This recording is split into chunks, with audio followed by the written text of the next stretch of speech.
Avenue in the White House as Americans are deciding who will serve in the White House for the next 4 years.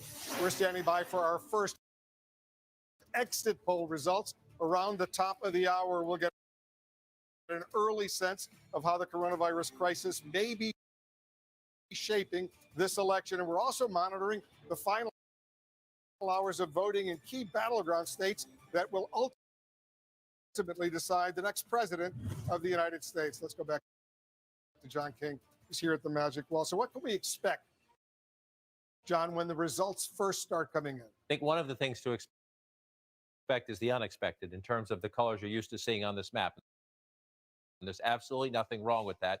We're going to keep saying this throughout the night. We need to be patient. But let's say, I'm going to just pick a state. Let's say Georgia. We don't know how Georgia's going to end up the night, right? The Biden campaign says they're competitive there. They believe there's African-American turnout that could make Georgia blue. But let's say Georgia out of the box, the first dump of votes is overwhelmingly mail-in early voting. Well, that we know is disproportionately Democratic. So you might see in a place like Georgia, even in places that are outside of the cities, you might see a lot of blue on this map, not just in Georgia, but other states as well, in places that are normally red.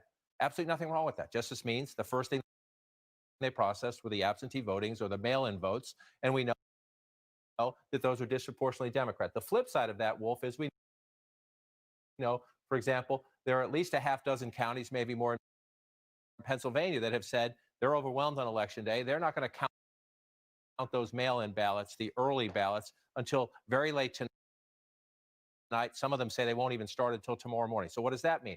You may see parts of this map. Now, Donald Trump had a lot of red here to begin with, but you may see the margins lopsided because it's all Election Day vote that we're getting early on. So you may see, let's see how many Democrats turned out today. But you may see places on the map in a place like Pennsylvania, but even in states that are just not traditionally battlegrounds, you might see blue in states that are normally red. You might see red in places that are normally blue. Perfectly understandable. We're just going to have to walk through this. We'll be transparent about what we know. Are these early ballots? That's why there's a lot of blue. Is this all Election Day count? That's why it looks like it looks. We're going to have to walk through this night. It will be like no other, and we'll just get through it. But we also will get clues. They're all, and by the way, everything you see once the polls close is live votes. They're real votes. They just may come in sort of an odd order that make things interesting. But remember 2016, though, when we do start to get votes and Kentucky, Ohio starts to close early. Remember back in 2016, the first signs that Donald Trump was turning out Republican voters beyond expectations came right along here when we first got the results in Kentucky, up here along the Ohio border, places like Bracken County. No, tiny, right? 106 out of 120 counties in terms of the population. This was not going to change the state, and we knew Kentucky was going to go red, but what did we learn? Donald Trump was running it up, that people were coming out of the woodwork, and that he was, by significant margins, overperforming past Republican nominees. Inroads in blue-collar, white, rural America that helped Donald Trump to his victory. Why did that matter? We knew Kentucky was going to go red 4 years ago, but there are voters just like that in Southern Ohio. And we started to see that as well. And guess what? If you follow it over, there are voters just like that in southwestern Pennsylvania. That was the first sign of the night. So that's what we'll be looking for tonight when we start to get votes out of Kentucky, out of Indiana, out of Ohio, match those counties up, especially the small rural places. One of the key tests tonight, can Donald Trump surge turnout on Election Day? We'll get some early clues in those results. And then Pam was talking earlier about other results. We do expect North Carolina. There's a delay in reporting the results because they're keeping some precincts open a little bit longer. But once those results do come, this will be a key test. We know in 2018, the suburbs revolted against President Trump. Does that continue? Donald Trump narrowly carried the suburbs 4 years ago. It's one of the reasons he won North Carolina. Pretty close election there. So what are we going to watch? We're going to watch Mecklenburg County. This is absolutely essential for the Democrats. Does the African-American turnout in Charlotte go higher than that? You see the numbers Joe Biden needs to exceed Hillary Clinton's raw vote numbers, but there's also a ton of growing suburbs around here. What is Donald Trump's number in the suburbs? That's one place to look. Another place to look, one of the fastest growing areas of America up here, Raleigh-Durham, the suburbs around here. So you bring up Wake County here. This is absolutely critical. You see 58 to 38, right? 20 points 4 years ago. How is Joe Biden doing here compared to Hillary Clinton? Or the flip side of that, how is Donald Trump doing there compared to Donald Trump? The fast-growing suburbs up here, they're more diverse, they're younger, they're more college educated. They are the very voters who revolted against the Republican Party in 2018. We will get in these early states, North Carolina among them, some early clues, and then we'll just watch it out as we follow across the country. Even in a traditionally red state like Kentucky, we'll get some early results coming in. Will we get a sense of how Biden is doing based on the early results we're seeing in a red state like Kentucky? Yeah, so let's go back to Kentucky and let's pop out. Again, we have every expectation that Kentucky will stay red this year. Let's see. We're open to surprises, right? We're always open to surprises in elections. Remember, the Senate Majority Leader Mitch McConnell is running for re-election in Kentucky. He has every expectation to win re-election in a relatively close race, but he expects to win. However, this is why we're here. It's election night. We get surprised sometimes. So what are we going to look for there? Number one, I just mentioned these smaller counties up here. This is Cincinnati. Some of these northern Kentucky counties here, like Kenton, this is the Cincinnati suburbs, essentially. It's over the state line into Kentucky. But let's watch. You see it here, 59-33. If you move over, you come over here, Campbell County, 59-34. Is Joe Biden doing better just across the border here? If so, that tells you he's probably going to do better in southern Ohio as well, in the suburbs around Cincinnati. There's a big House district at play in the suburbs around Cincinnati as well. Plus, we'll see this. When you come into places like Fayette County, this is Lexington, Hillary Clinton won it, but look at the margin. 10-point margin there, 9-point margin if you round. So this will be absolutely critical to see. And again, it may not swing Kentucky, but is African American turnout up? And in all the suburbs around here, a lot of suburbs around Lexington, a lot of suburbs around Louisville as well. Is Joe Biden overperforming Hillary Clinton? Or if you want to flip it, is President Trump underperforming, especially in the suburban areas? Kentucky will give us an early test, even though we do not think it'll be a swing state tonight. And the polls close in Kentucky in an hour and 15 minutes, 6 p.m. Eastern. So we'll get some results. Then coming up, the big reveal of our first exit polls. We're going to get insight into how the night will potentially play out. We'll be back in a moment. In New York.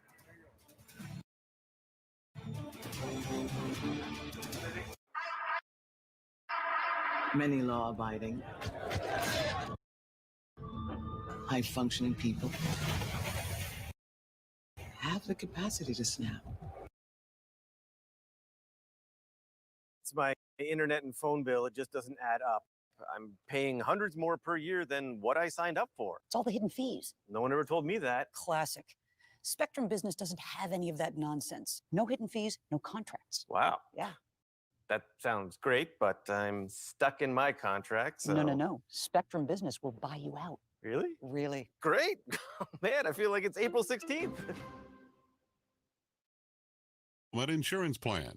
You will access your benefits through your Medicare Part C plan for one low and oftentimes $0 monthly plan premium. You deserve to get the most from your Medicare benefits. Call now for free information that may help you get more coverage for less money. There is no obligation to enroll, whether for campaign. This is CNN. Closed captioning brought to you by Mesobook.com. We offer a free book on mesothelioma. Call for the free book and receive so much more. Call 1-800-831-3700.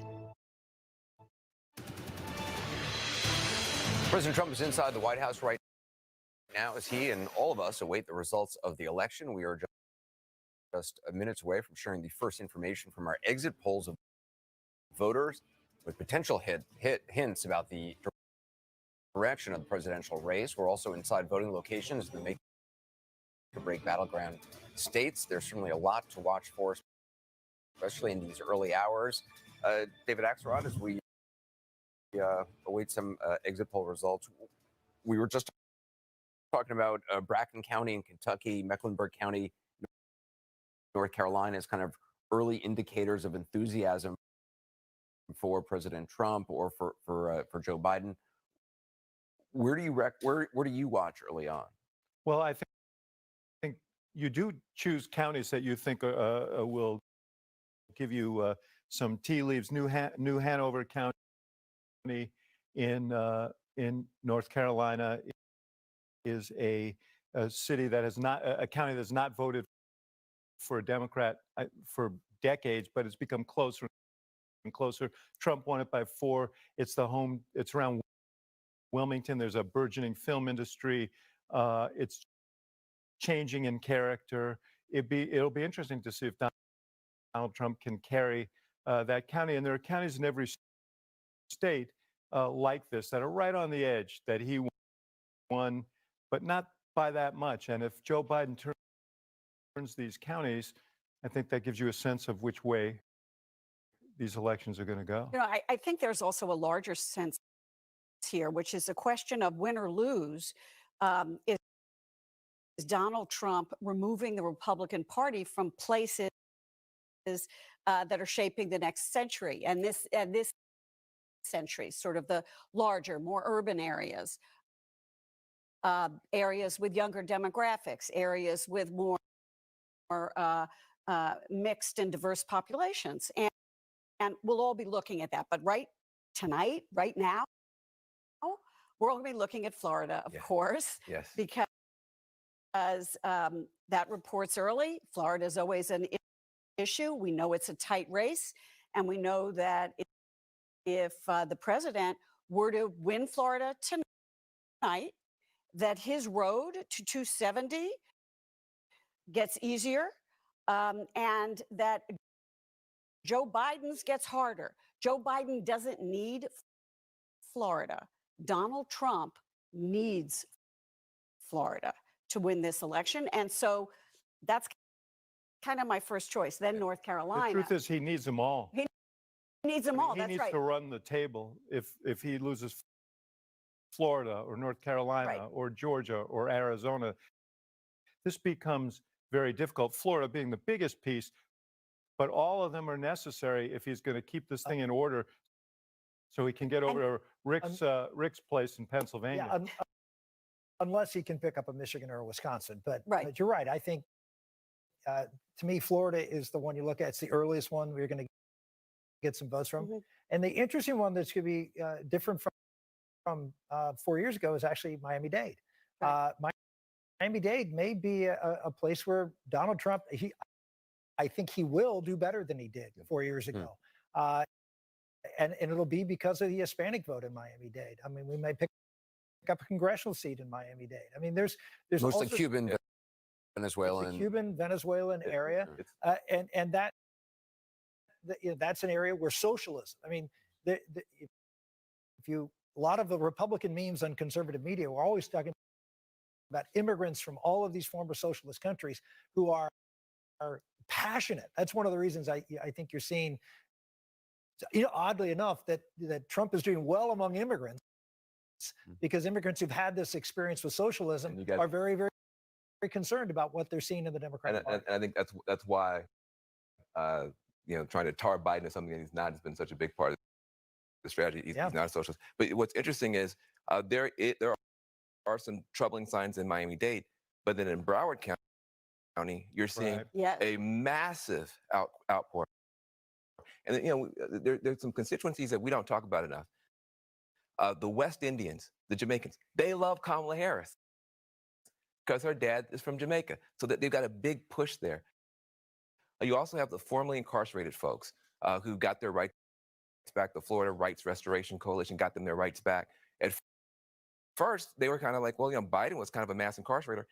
Then the Republicans came down so hard on them, saying we don't want you to vote. So they pushed 700,000 people back toward the Democrats. Not very, very smart. And then lastly, the Puerto Ricans, because of the biggest climate refugees, they had to leave their island because of all the storms there. There's a big Democratic base there. So you got Puerto Ricans, West Indians, formerly incarcerated people, and then Broward County. So now you're going to have this thing. Miami-Dade versus Broward County is going to be a big deal. I think an important point. There's no doubt that Miami-Dade is important, and it's important to Democrats, and he has to.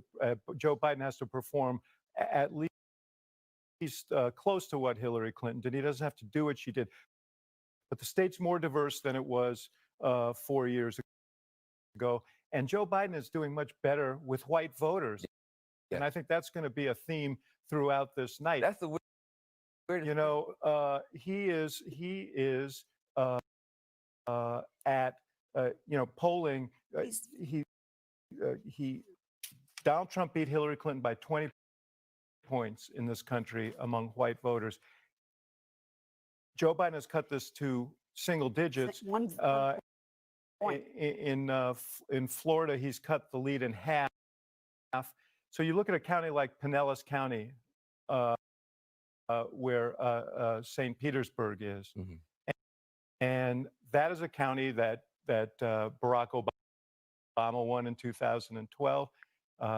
Trump won in 2016, largely white retirees. He's not doing as well, Trump, with seniors as he did 4 years ago. It's a weird so that's going to be another like bellwether. Swap. It's like Biden's getting more white folks than Democrats usually get, and then Trump is getting more African American men and Latinos. But the math of that may actually wind up favoring Biden. Yes, it's like just more white folks. 60% of the state is white. He's losing seniors by 20 points. And that may be part of the increase with white voters. That may be, a lot of that may be seniors, but you want to look at Broward County, where my dearly departed mother was a poll worker in Broward County. And you look at what's going to happen there, and I guarantee you're going to see a large shift among seniors. We are just minutes away from our first exit poll results. We'll be back in a moment.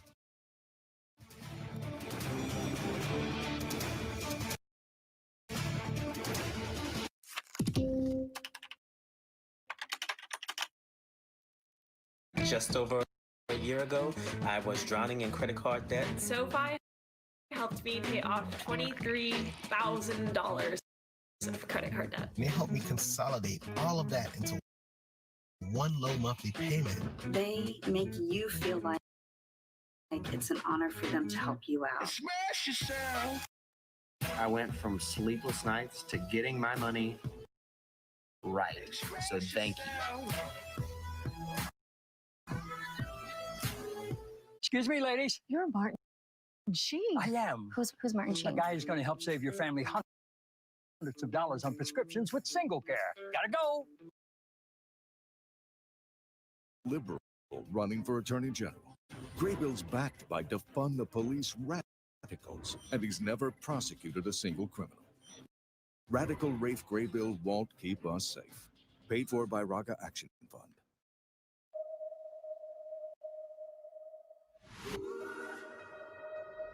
TV taught me how to dream.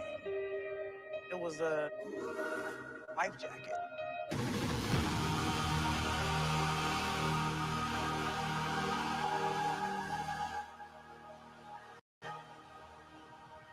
I don't think you can be an artist and not touch people. From coast to coast, from the Great Lakes to the Gulf, at Spectrum Reach, we make local businesses big and big brands look local. Grow your business with the best content, insights, products, and people. Welcome to Spectrum Reach. Let us show you around the neighborhood. I'm Jim Acosta. In the final hours of the Trump campaign, this is CNN.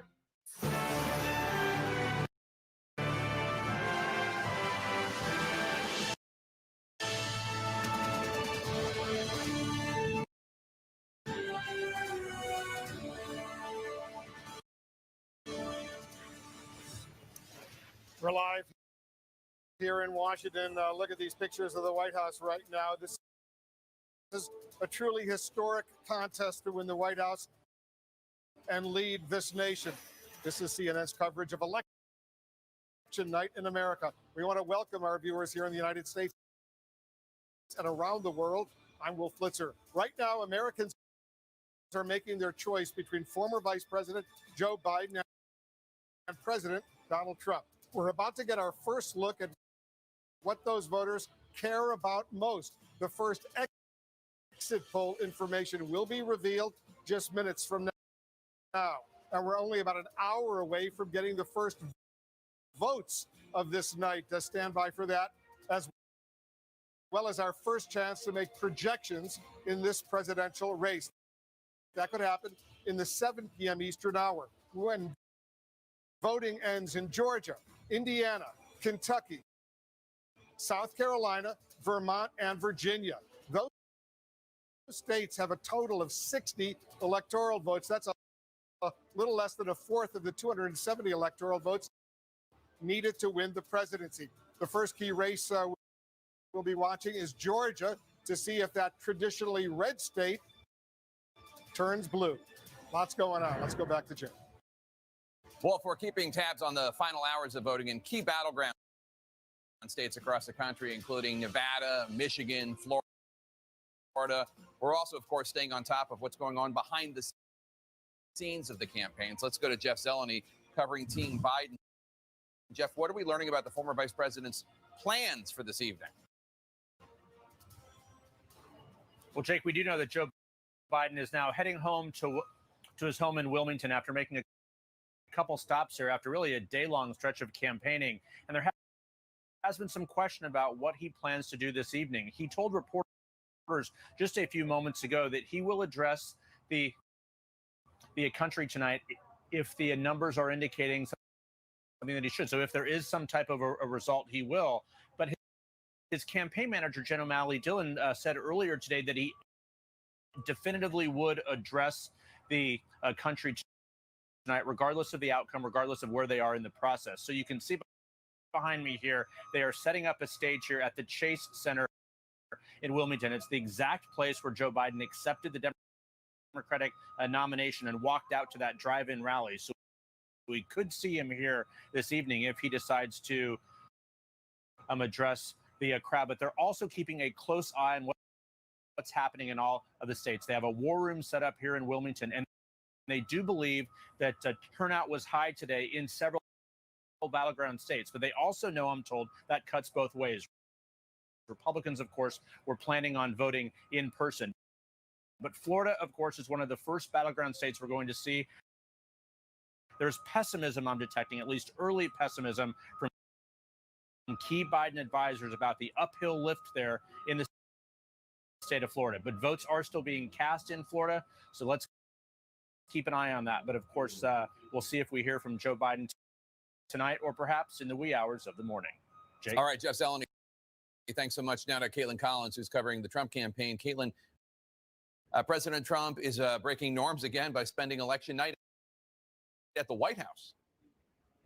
Yeah, he is. We haven't seen an incumbent president spend the night at the White House on election night in some time. But of course, with COVID restrictions happening here in Washington, D.C., that thwarted plans to have an event at the Trump Hotel nearby the White House, of course. And there are other questions being raised about the political activity, Jake, that's happening here at the White House. And of course, there's always political activity that surrounds a one-term president who is trying to become a two-term president. But the White House and the Trump campaign are now kind of converging forces, and there is a war room set up in the executive office building, of course, just a short walk from the Oval Office here at the White House. And a war room is political aides, campaign staffers who are watching television, monitoring social media, and of course, watching those returns as they are coming in and filling in their bosses, who are then filling in President Trump. But the idea that it's happening here at the White House instead of at the campaign headquarters in Virginia is raising questions about whether or not it's blurring those lines between political activity and official government business. The Trump campaign is defending this by saying it is fully paid for by the campaign,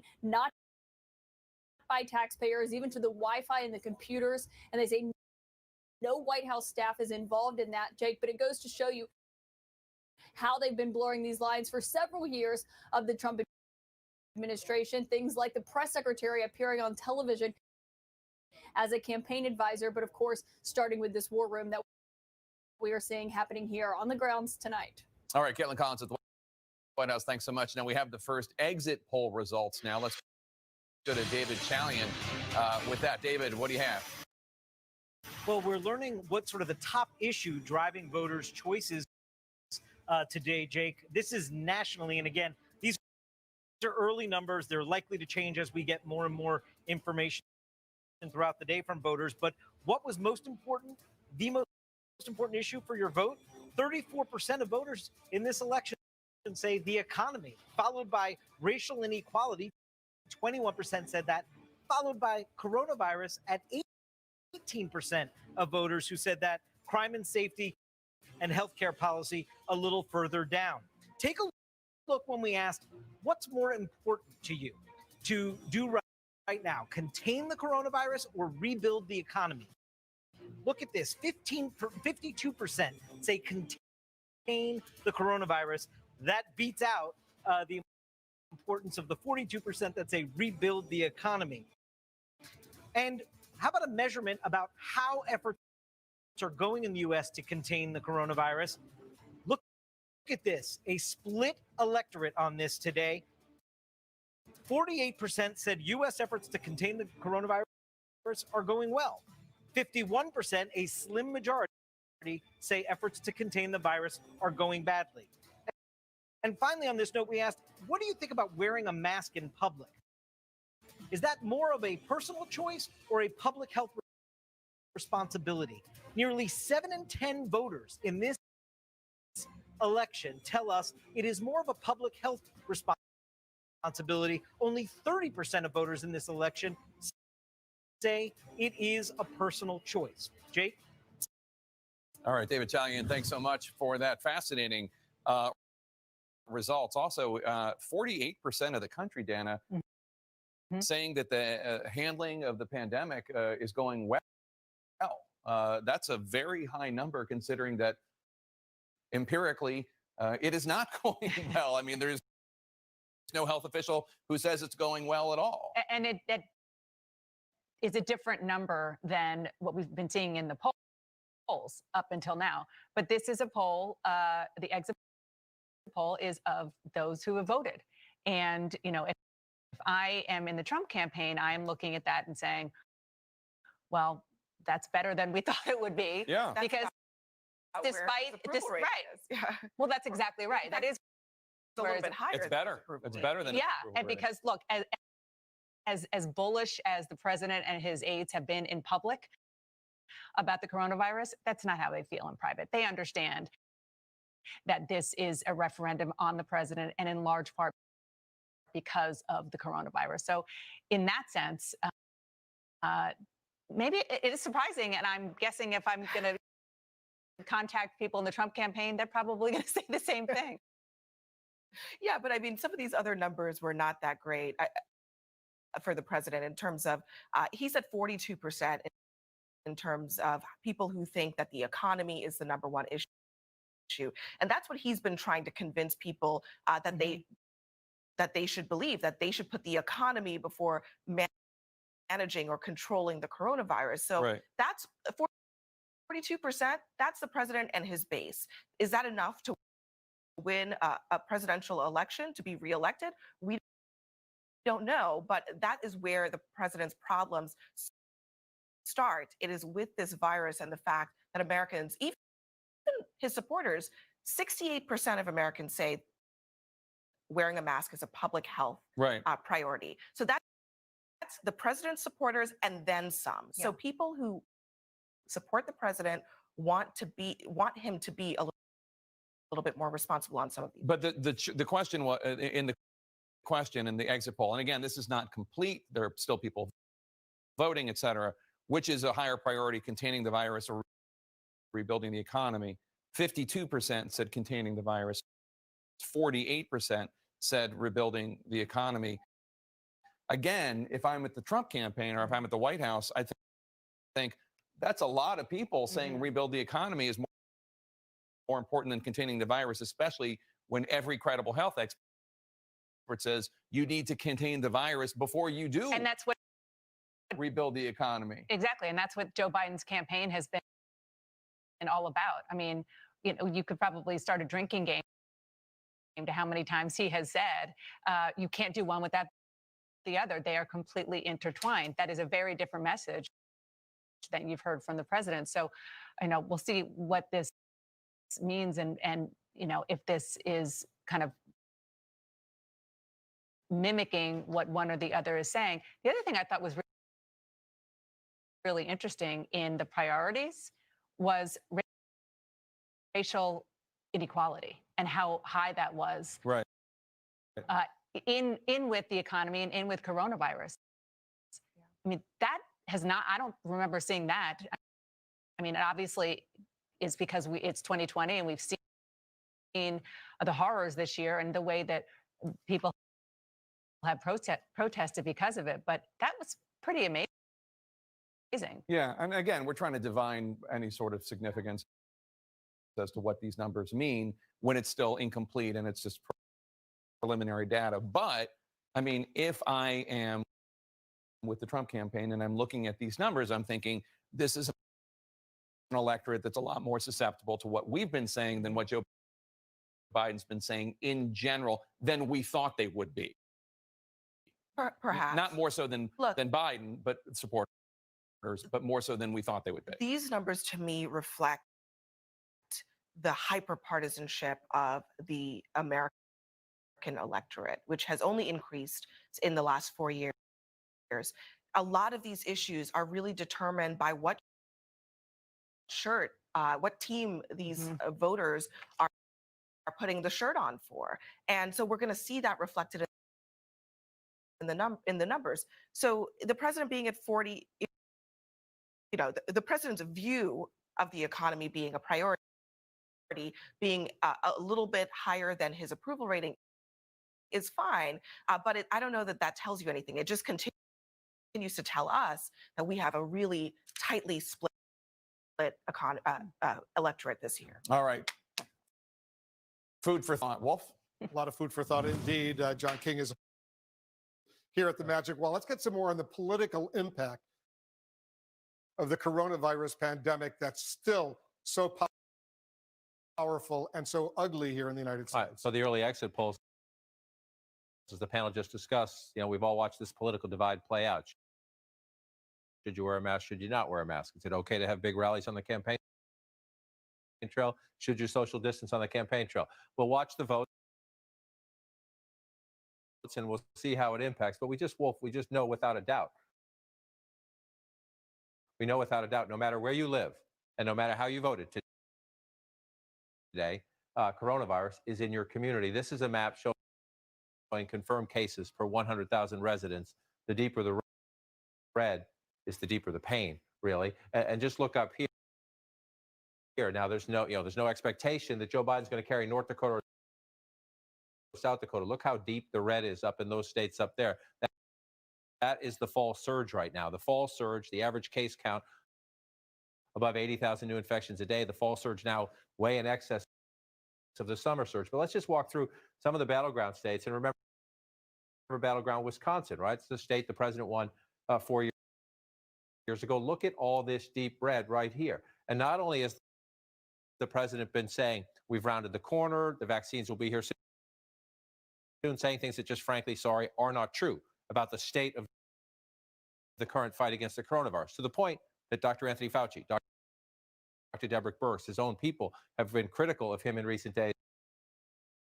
But the president trying to sell this in states that Wisconsin, especially a hospitalization spike, a death record in the final week of the campaign. You just see this going up. And this is one of the questions of the campaign. The president has been open about this, criticizing the Democratic governor here, criticizing in another state he wants to win, Michigan, where you see not as deep red as Wisconsin, but still a lot of pain here. Early, Michigan was hit, especially actually early in the first wave, criticizing the Democratic governor there.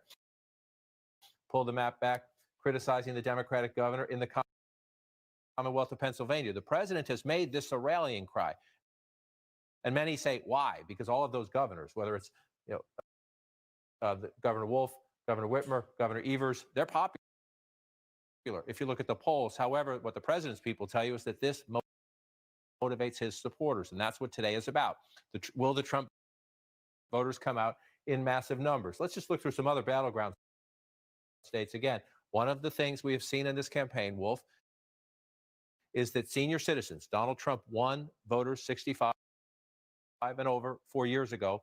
All the polls show us late in the campaign Joe Biden actually leading with that constituency, which is critical everywhere. Very reliable voters, but absolutely essential in battleground Florida, out in Arizona, makes a difference in Pennsylvania. That's one of the older states as well. Just look at the pain. Look at the pain, especially up here. This is Trump country. This is Trump country. This is Georgia and Alabama. Across the Florida panhandle, these voters vote like the South. That is Trump country. That's where he needs to run it up. And look at the pain of the coronavirus there. What has the president been here? Very supportive of the Republican governor, a Trump-like Governor Ron DeSantis, who opened up early. There was a big controversy in his state. The governor here at war with some of the mayors in his state about it. And you just see this play out. Another state we'll watch tonight is Texas. Texas has been a fabulous case study throughout the coronavirus in that Governor Abbott, a Republican, among those early to reopen, among those resisting mask mandates, fights with the mayor of Houston. Wolf, you've spoken to him many times, I know, with the mayor of Austin, with the mayor of Dallas about restrictions.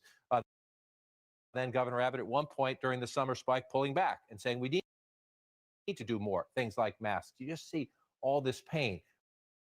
Where is it down here? This is really fascinating to watch the vote down here. This part of the state down here, Harris County, Houston, incredibly hard hit.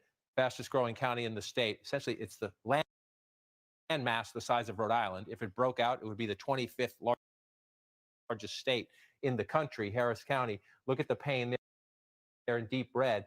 A lot of Latino voters, a lot of suburban voters. And down here, absolutely key to the Democrats today, the Latino vote. Down in South Texas, this is where Beto O'Rourke has urged the Democrats to turn out the vote. We'll see how it happens, but just without a doubt, a place that has been punished in recent months and right now by the coronavirus. And again, Arizona has been another case study in that this is another Republican governor who took the cues from the president and reopened early.